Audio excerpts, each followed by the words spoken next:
This game's called Bump Tag for grades 2 to 7, and you don't need any equipment. And thanks goes out to Tim Herr for this game idea.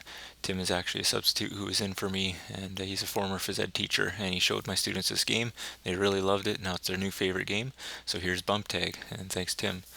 So you're going to start with your players sitting down in pairs on the floor or the playing area. So they're all sitting down in their pairs.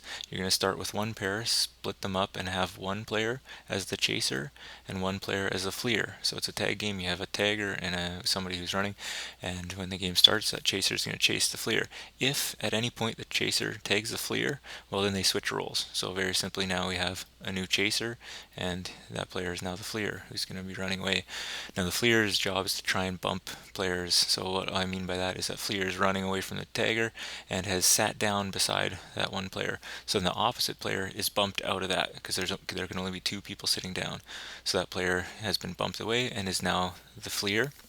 And so the fleer is still there, but the chaser stays the same, of course. So now the chaser has to take that fleer.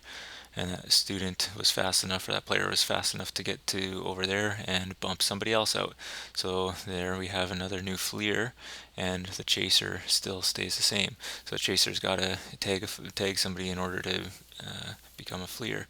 So we see here that finally that chaser tagged, and so we have a new chaser now, and that player became a fleer.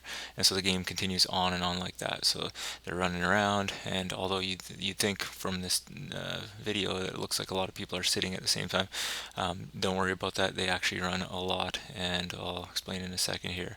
So we've started with one group that were split apart, and once students understand how that works, then you can have another group. So you have two separate groups chasing and fleeing at the same time. And then of course as the game goes on, you could even add another one, and there's lots of sitting down, standing up, running around, and the kids have a lot of fun. So it's a great startup activity. Some things we want to go over here.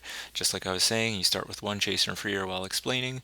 Then when everybody understands, then you can add another chaser and fleer, and you can eventually try three chasers, three fleers for maximum movement. But also you got to make sure that the chaser and the fleer has to stick in the same group. Like one chaser can't tag somebody else's fleer. It doesn't work like that. So you'll see as the game goes on.